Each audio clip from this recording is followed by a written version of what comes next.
my job is to help people with poor sleep. And I've had numerous patients who've come to see me who've developed a severe insomnia because they read in a magazine that if you don't get 8 hours sleep, you're going to develop Alzheimer's, or if I don't get a good night's sleep, I'm going to get cancer.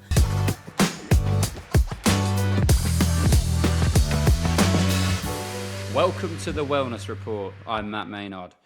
We're constantly being told we're in the middle of a global sleep crisis, bombarded by viral warnings about screens, dementia, and irreversible health damage. But are we genuinely sleeping worse than previous generations? Or are we just terrifying ourselves awake? Today, I'm joined by sleep expert and chartered psychologist, Dr. Lindsay Browning, to cut through the online scaremongering. From what long-term sleep deprivation actually does to your brain, immune system, and metabolism, to the truth about screens, sleep debt, and sleep medication. We're separating fact from fiction and breaking down the simple evidence-based steps to finally get a good night's rest. So, Lindsay, let's first of all start with why and are people genuinely sleeping worse than in previous generations? Absolutely.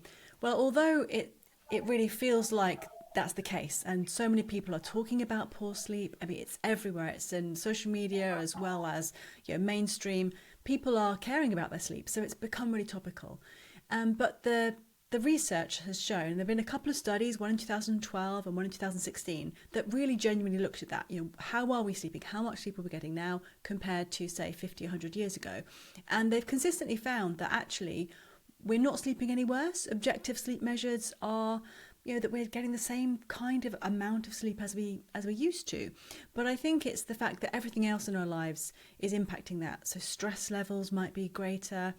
We are a lot more aware of the importance of sleep, as well as our general mental health and physical health. So the sort of focus on sleep has definitely become much greater.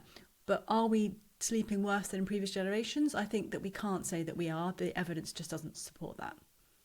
So, what distinguishes an occasional bad night from chronic insomnia? So an occasional bad night, is normal. It's human experience. We all will have a bad night the night before an exam, or we've come home from being on holiday and we have jet lag, or there's a heat wave. So the occasional bad night's sleep is completely normal and not something that we need to worry about. And again, with the sort of discussion about sleep and how important it is, we can start to think, oh my goodness, one bad night means disastrous consequences. But it's not, it really isn't. And as humans, we are perfectly capable of navigating the occasional bad night's sleep. But where it turns into chronic insomnia is when it's not just an occasional bad night. This is an ongoing problem with our sleep that we're having. And to get a sort of definition of insomnia, it's happening maybe 3 times a week or more, and that's been going on for about 3 months or so, and that we have daytime consequences of that. So if we are really feeling tired during the day, we're being affected by this poor sleep, then that's where it goes from the realms of, just people have some periods of not so great sleep, maybe you've had a bereavement or something, to, okay, now it's a problem that we really should be looking at and trying to find a solution for. Which everyday behaviours can disrupt our body clocks? So I guess the most important thing that can affect our body clock is sunshine exposure or light exposure, because naturally when we get exposure to bright light can affect us feeling more alert and awake, and can affect us feeling sleepy at night and when we feel sleepy. So generally speaking, we want to be getting some natural daylight, some bright light exposure fairly soon after waking, because that helps us to suppress melatonin, which is our sort of sleep timing hormone, helps us to feel a bit more alert, and it can help us to feel sleepier earlier at night, earlier in the evening. So getting outside in the morning, getting that bright light exposure is really important. And at the very least, we want to be opening our curtains soon after waking, that kind of thing. And in society, the way things are now, especially post-COVID, in the new world we live in, people don't need to leave the house anymore. And this is where it's becoming a bit of a problem, because if you, like myself, I've been working from home all day today, we don't have to leave our houses anymore, which means we're not getting the bright light exposure during the day that helps to regulate our circadian rhythm. And we need that bright light exposure during the day for our body and our circadian rhythm to know that it's daytime, to help us be awake and alert, and to have the darkness when it comes to evening to know, okay, now it's clearly nighttime. We want to be feeling sleepy. We want to be secreting melatonin, to have that sort of difference in light levels. Whereas if you just get up and you go to your office and you stay indoors all day, the light levels are much more sort of same and continuous through the day. So yeah, I would recommend every single person to get outside, physically outside of the house, into the outdoors, because even on a cloudy day, the light levels outdoors are so much greater than even a bright indoor light are. And so if we don't get that daylight, are we guaranteed a bad sleep? No, absolutely not. It kind of can be cumulative, and some people are more sensitive than others. But as a general rule, if you're not getting bright light during the day, you can feel a bit more sluggish. And there's a thing called SAD, which is seasonal affective disorder, which is kind of the winter blues.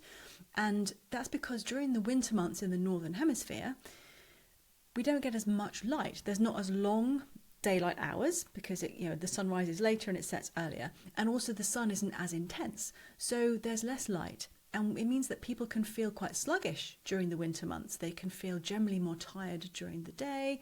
They might find it they're wanting to nap during the day, and they're finding it harder to sleep at night because that circadian rhythm, that on off, being awake during the day and sleepy at night system is a little bit more cloudy.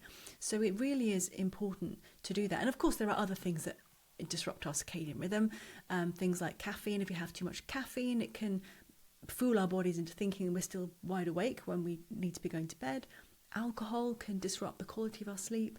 And using screens. Screens aren't the enemy, but of course, if we are on our phones late in the evening when we meant to go to bed, we can find ourselves scrolling long past our intended bedtime, and that means that now we're replacing sleep with watching movies or playing games on our phone, which means we're not going to get enough sleep. So those are really common behaviours that people are doing that are disrupting their sleep, because they're just simply not going to bed early enough to get enough sleep because they're in bed but scrolling, and before you know it, oops, it's 2 a.m. I still have to get up for work at 7. I'm only going to get 5 hours sleep now, which is obviously a really bad thing. I've heard contradictory reports about how impactful the screen is on people before they go to sleep. Would you say that it's more that it will keep people up later rather than the light of the screen? That's a brilliant question, because blue lights, people might have heard about blue light from screens. Now, that has been sort of mainstream put out there that it's a really, really bad thing, and people have bought some blue light glasses, and it's all about the light. If we can just reduce the blue light frequency from our phones, we'll be fine. But actually it's much more complex than that. So basically, as I said before, bright light helps us to feel more awake and alert. So of course we don't want to be having bright light in the evening, and a phone, a tablet is emitting light, which of course is going to make us feel a little bit less sleepy because there's bright light there. However, the impact from phones isn't perhaps as dramatic as people might think, especially if we're getting bright light earlier in the day. So the point is, if you go outside and you get natural daylight during the daytime, then the light from your phone is a fraction of that. And so your body and your brain know, in contrast, well, this isn't nearly as bright as it was earlier today, so it's not going to impact your sleep so much. Whereas if you're not getting the outside bright light earlier in the day, then the impact from screens might be a little bit worse. But it's not just the light, it's what we use them for. And of course, lots of us use our phones to maybe play a sleep meditation app, or to do something calming before bed, or read a book, Kindle kind of thing. If you're using your devices, your screens before bed to do something that makes you feel more relaxed, actually that's likely to help you sleep. And as long as the brightness isn't maximally bright, we might want to put night mode on our devices to sort of dim the screens a little bit, and to maybe take the light shift away from the blue tones to the warmer tones. That can really help. But the impact, just if we only focus on blue light being the enemy, we kind of lose the nuance of what's really going on, because it's much more about daytime light being really important and what we're using those devices for. If we're using them for something relaxing before bed, that's likely to help us to sleep a bit better. But if we're using them for stressful things like doing work or watching something like the news, something quite upsetting, that might make us feel quite anxious, and then we'll struggle to sleep. Or if we're using them for something quite addictive, like scrolling through social media, those 30-second reels and TikTok videos, then we can forget to go to bed, basically. And that, of course, is super damaging to our sleep, because we are just not going to sleep because we're forgetting to, and we're just scrolling and scrolling. What happens to cognition, mood, and immune function following long-term sleep loss? Sure. So there is, an impact. One night of poor sleep, we probably all, if you had a really bad night's sleep, you wake up the next day and you can tell that your mood isn't so great that day. Maybe you're not as sharp. Your reaction times are not going to be as fast. So if we have a really bad night's sleep, we are at an increased risk of a road traffic accident. But that's a one-off sort of night's sleep, and if we get a good night's sleep, we'll kind of rebound from that quite easily.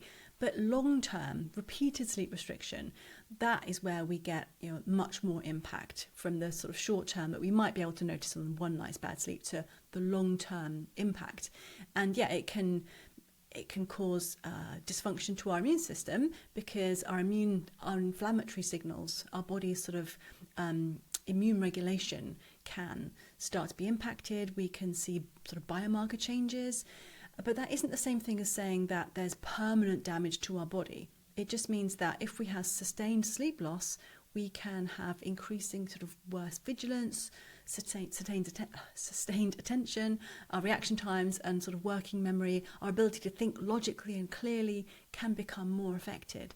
So we really don't want to be operating on sustained long-term sleep loss, even though one night of poor sleep can have a bit of an impact. But when we have sustained short sleep, that's when those impacts start to become much more prevalent. We can really see them. Are there any areas where scientists aren't completely sure of the consequences of insufficient sleep?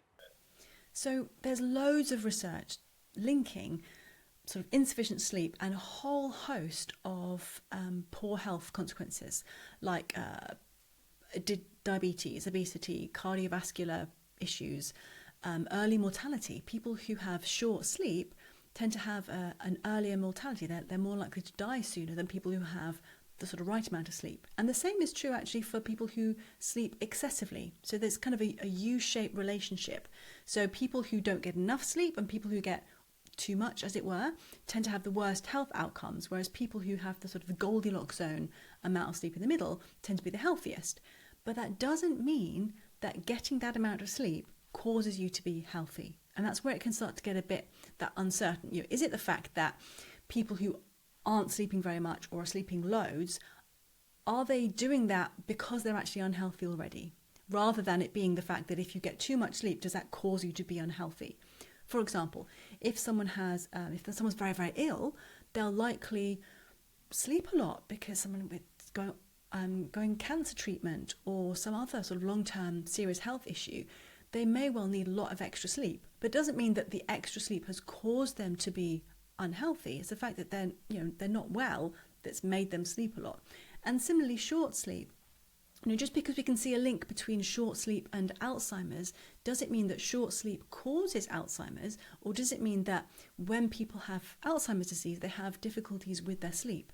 So we're really trying to unpick that in the science world, which aspects are causing what, and if we can get people to sleep the right amount of hours, does that actually then reverse some of these things? And that's what we're sort of looking into and trying to figure out. But as a general rule, we want to be getting, as a working age adult, somewhere between 7 to 9 hours sleep regularly is kind of the Goldilocks zone, but it can be between sort of 5, 6 up to 10, say. Some people might need a bit less and they're totally healthy, and some people might need a bit more and they're totally healthy. But generally speaking, sort of 7 to 9 is the sort of the Goldilocks zone. And if you're getting way less than that or way more than that, you're likely to have some worse health outcomes. But whether it's the sleep that's caused them or those that have caused the poor sleep is the issue that we're looking into. Does that make sense? Yeah, definitely. I was going to ask, why is it that different people have such drastically different sleep needs? Yeah.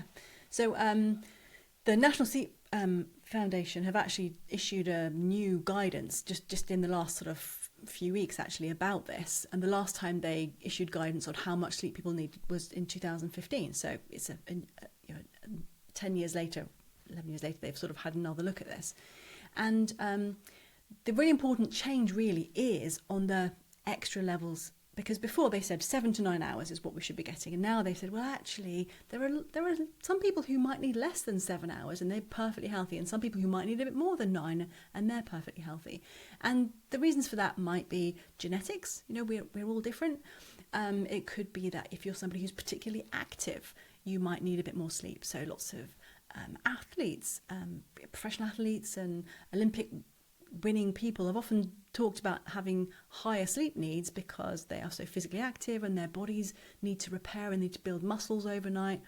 But also if you're someone who is very, very stressed and anxious, you might be sleeping a bit less. Or if you're someone who is just genetically, like I said, just someone who just doesn't need as much sleep, that's okay. If you're feeling healthy, you're falling asleep relatively quickly, you're sleeping, feeling refreshed in the morning, and you're getting 6 hours sleep a night, and you feel good, then maybe that's what you need. You don't have to force yourself to get 8 hours sleep because that's the sort of the middle number of recommended amount of hours of sleep. If you're genuinely feeling good and you're giving yourself enough opportunity to sleep, and you're within the sort of realms of enough sleep, then you don't have to beat yourself up about it. It's probably fine. But if you feel that you can't make it through the day without needing some a few cups of coffee, you need a nap in the afternoon, then maybe you might need a bit more sleep than you think. And lots of people are sleep deprived because they're just too busy. They go to bed late, they wake up early for work, and they've only got 7 hours maximum to sleep every night. But if you really need 8 or 9 hours sleep, you're only sleeping for 7, you're going to be feeling tired. And actually, if you gave yourself the opportunity to get a bit more sleep, you might feel even better. So it's very much about experimenting with giving yourself the opportunity to get enough sleep, and do you feel good? Do you feel better during the day for having a bit more sleep? And if so, maybe you need a bit more sleep than you thought. If you miss out on a night's sleep, let's say you've got a newborn baby, or you're anxious about something at work, or perhaps you come home late from a night in the pub, can you immediately catch up on that sleep the next night, or will that deficit affect you for the rest of the week? Sure. So again, lots of researchers looked at this. So what we find generally is if you have a very disrupted night's sleep, a very short amount of sleep for some reason, and let's park the alcohol because that's a different kind of disrupted night's sleep, because alcohol affects the quality of your sleep as well. It doesn't just give you less sleep or whatever. But let's say you didn't get enough sleep because you were up all night with the baby, then and the baby is not sick anymore and sleeps through, so you can get a catch up night's sleep. What will happen on that first night is your body kind of tends to prioritize the deeper part of sleep, so you get probably comparatively a bit more deep sleep. But then on subsequent nights, we do see changes to the sort of the sleep distribution, because we have different parts of sleep. So on subsequent nights, you might find that you get a bit more REM sleep, or REM sleep is more prioritized later. It's not like a bank account though. If you are short on 3 hours sleep last night, you can't just tag on 3 hours sleep tomorrow and think, oh great, I've evened it out now, because it doesn't work like that really. So you want to definitely allow yourself to have some additional time to sleep to try and catch up a bit, but it might take a few days for your body to really settle. It's not just a one night thing you can catch up on. What do we currently know about the relationship between sleep and dementia risk? So as I sort of touched on before, there's a lot of research to show that people who have very short sleep, or people who have very long sleep, or people who have disrupted sleep, especially from things like fragmented sleep, like sleep apnea, so they basically have really poor quality sleep, that is associated with a later sort of risk of Alzheimer's disease. And like I said before, we don't know for sure that not getting enough sleep causes Alzheimer's or is responsible for increasing the risk of causing Alzheimer's. But a really interesting study that came out, I think it's in 2019, it was a neuroimaging study. So it looked at people with equipment where you can see inside the brain, basically. And what they found was, during sleep, cerebrospinal fluid, which is this sort of fluid that is within your spine, was physically washing over the brain in waves during sleep, and physically washing away amyloid plaques. And we know that this sticky substance called amyloid, and there's another one called tau, that sort of tend to build up in the brain, is associated with Alzheimer's. So it could be, we don't know, we're still doing lots of research, but what we think is perhaps it's biologically plausible that during sleep, our brain is kind of physically washing away some of these amyloid plaques that mean that we reduce the risk of developing Alzheimer's. And if we don't have enough sleep, then perhaps the brain doesn't have enough time to do this biological process. But again, like I said, it could be that when people start to develop Alzheimer's disease, that impacts their ability to sleep well. So when we're seeing people with very short sleep and an increased risk of Alzheimer's, it may be that because they had Alzheimer's, that was affecting their sleep rather than it being the sleep causing the Alzheimer's. But that's something that lots of people are researching at the moment. But we certainly don't want people to think that sleep's not important, because it is, but equally don't stress about it, because the odd poor night or a period of time in your life when you have a new baby and you have a prolonged period of poor sleep, we're able to bounce back from that. We're not doing permanent damage to ourselves. We're talking about sustained long-term shortened sleep that's got these much more negative associations of developing sort of bad health outcomes. How does sleep affect memory, metabolism and appetite? So there's lots of there's people looking at the link between sleep and appetite for sure. So it's a complex thing, and obviously with the GLP-1s and all we're learning more and more and more about appetite.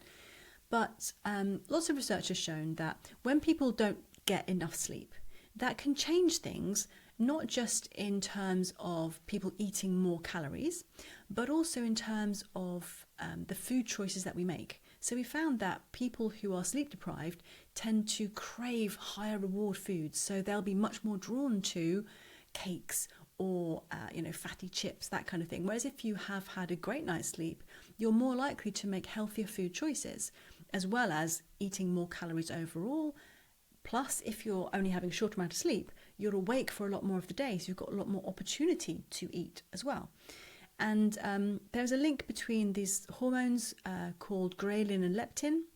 So ghrelin being our sort of hunger hormone. And what some studies have found, although there has been some, not all studies are showing the same thing, but a number of studies have found that when we don't get enough sleep, our ghrelin levels go up, which means that we kind of feel more hungry. And leptin is another hormone, and that's our satiation hormone. That makes us feel satiated or full or content. And when we are sleep deprived, then some studies have found that ghrelin levels go down, which means that we might need to eat more food to feel satisfied. So, but again, like I said, it's mixed experiments, mixed evidence at the moment for that. So we can't say categorically that is definitely what's happening. But again, looking at the sort of biological mechanisms of what's going on during our sleep, it could be that sleep affects many aspects of our metabolism, as well as insulin sensitivity. That's why people with short sleep have an increased risk of diabetes, because we think that sleep is when things like our glucose is regulated, and it really affects our whole metabolism. It really is such a sort of complex thing that we're looking at. But this, on a top line, people who don't get enough sleep, or people who tend to get way too much sleep, do often tend to have difficulties with weight. They tend to be obese, or not always obese, but putting on weight more likely. And if you're trying to lose weight and you're sacrificing sleep deliberately to, say, go to the gym, that's where I think you might be robbing Peter to pay Paul. As in, don't sacrifice sleep to go to the gym early, because actually going to the gym is fantastic, but if you're doing that at the expense of sleep, then you might be undoing some of the good that going to the gym was doing in the first place. So definitely go to the gym, it's amazing, but prioritize that as well as prioritizing sleep, because they're both important. We can't, one isn't more important than the other. When should someone seek medical advice about their sleep? Sure, so I wouldn't say there's a number. I wouldn't say, once you hit 5.5 hours, go to your GP. It's very much about, if you're struggling with your sleep, if you go to bed and you can't fall asleep, you're tossing and turning, or if you fall asleep fine, but then you're waking up in the middle of the night and you can't go back to sleep again, or you're waking up far too early.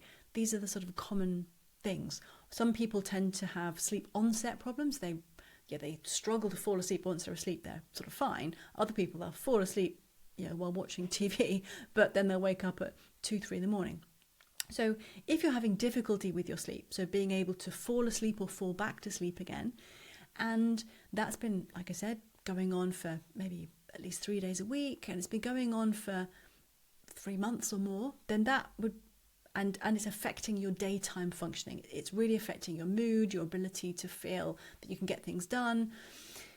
Then I would say that meets the sort of clinical definition of insomnia, and you really would want to sort of seek treatment. But if you're struggling with your sleep and it hasn't been that long, but it's really affecting you, you're feeling that you can't function during the day, you're feeling sort of mania or suicidal thoughts, or it's significantly affecting your daytime life, then do something about it sooner. You don't have to wait to meet the clinical definition of chronic insomnia to seek help, because often some people can have difficulties with their sleep that are really acute, and you've faced some stress as a trigger, something traumatic happened, and suddenly you aren't able to sleep. If it's really affecting your life, speak to somebody immediately. And there are a number of treatment options. So for sort of insomnia, the number one sort of gold standard treatment is a thing called, it's a talking therapy, a behavioural therapy called cognitive behavioural therapy for insomnia, or CBTI. And this should be available by talking to your GP. And like I say, it's non-pharmacological and it's incredibly effective. It's the sort of gold standard treatment option. But other times people might want to look at pharmacological support. So there are a number of different sleeping pill options out there. And sometimes if the insomnia has been very short term, and perhaps you've had tragic news and you've lost someone close to you that you love, and you're going through a period of grief, sometimes doctors will prescribe a sleeping pill as a short-term measure to sort of help you through that. Whereas if it's been a more ongoing issue, and especially with insomnia, often people don't know why they're not sleeping. They say, well, I don't have stress in my life, I just can't fall asleep. That's where sort of CBTI is really powerful. And unlike sort of pharmacological sleeping pills, CBTI really fixes the problem of why you're not sleeping, whereas sleeping pills can help you sort of fall unconscious, but they're not really fixing why you weren't sleeping in the first place. So they're two sort of very different approaches. And again, if your insomnia is caused by very low mood, because depression and anxiety can go hand in hand with really poor sleep, sometimes a doctor will decide to give you sort of general depression therapy or antidepressants, because they can, if they help lift your mood, that can have kind of a knock-on impact on helping your sleep as well. So there are lots of different ways of addressing sleep. I would say that CBTI is the gold standard, definitely the one that if you've been struggling for a while, speak to your doctor about. But sleeping pills do tend to be used more short term because we become tolerant to them often, and they're not really fixing the why. But sometimes they're very helpful if you just need to get through a particularly difficult part of your life where sleep is a problem. Are you concerned about the amount of scaremongering online that exists towards sleep?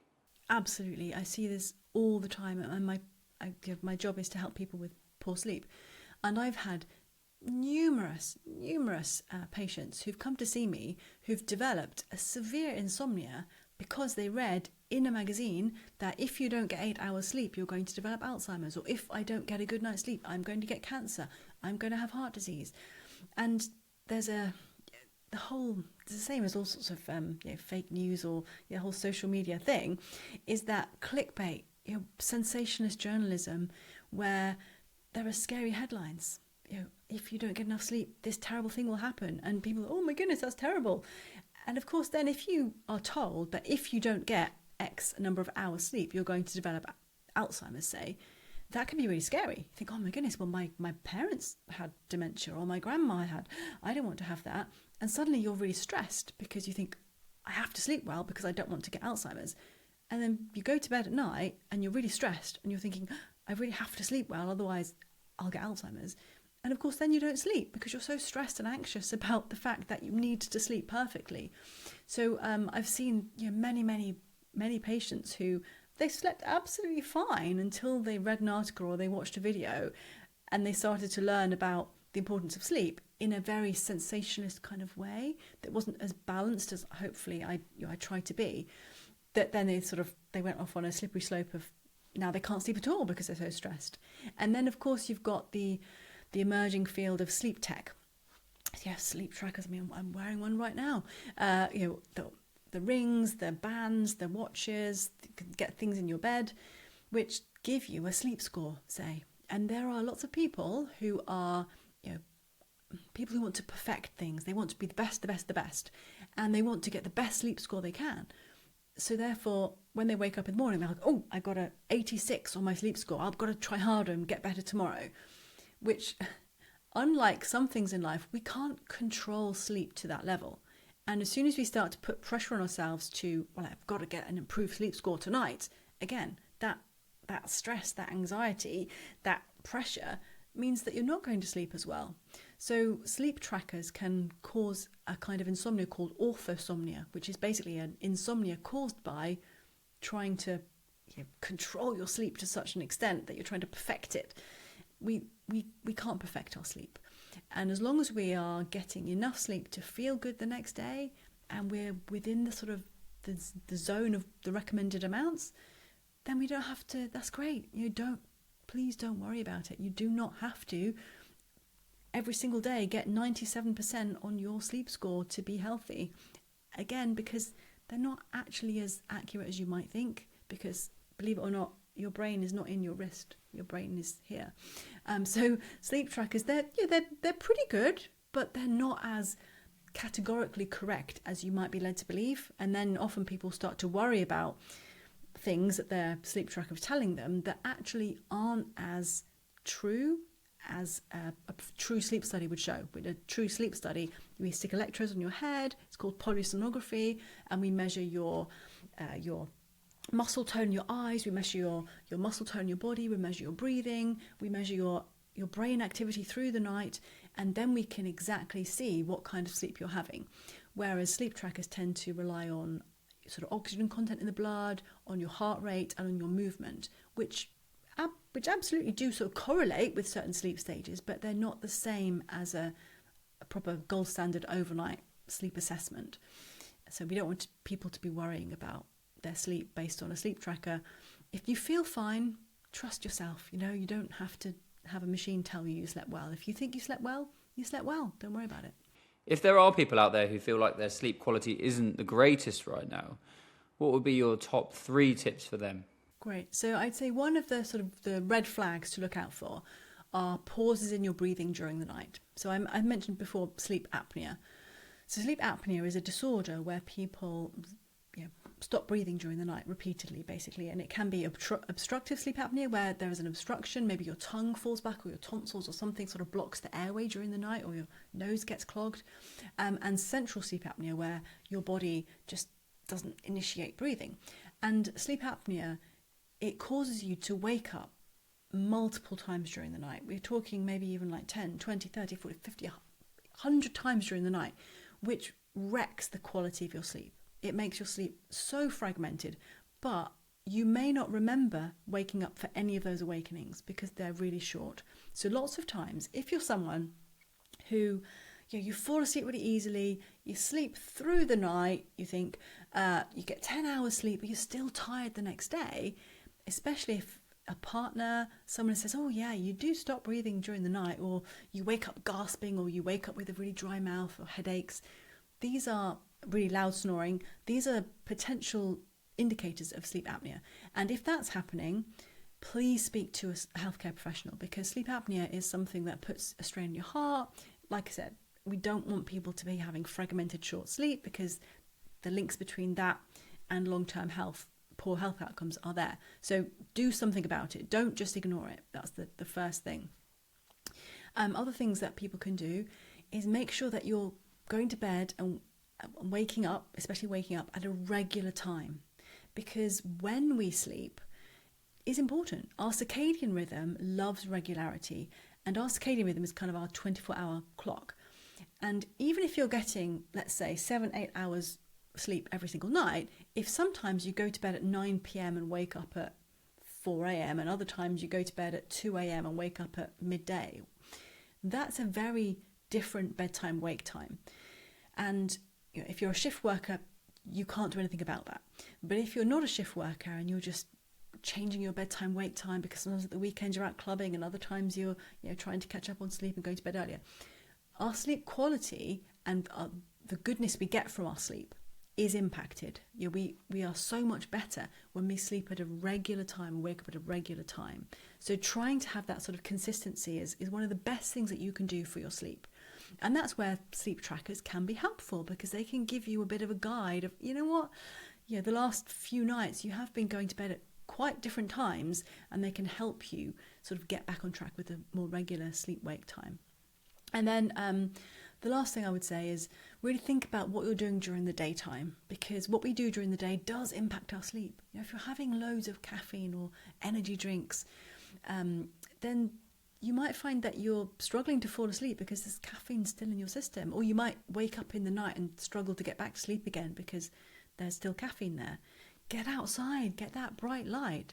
People who exercise more tend to have better sleep. There's a sort of another correlation there. So people who are regularly doing exercise, moving regularly, tend to have better sleep. So have a look at your life. Are you moving as much as you could? And if not, go outside, go out for a walk at lunchtime, go out for a run if you feel able to do so. Moving, especially outside, will have a double positive impact, because you're getting that bright daylight and you're moving, which hopefully will help you to sleep better at night as well. So look at your day, make your day full of great awake things, and try to avoid caffeine too close to bedtime. If you have sleep apnea, or you suspect you might have symptoms of that, do speak to somebody, and have a regular sort of wake time and bedtime, and try and sleep at the same kind of time regularly, I would say is a really, really fantastic thing you can do to improve your sleep quality.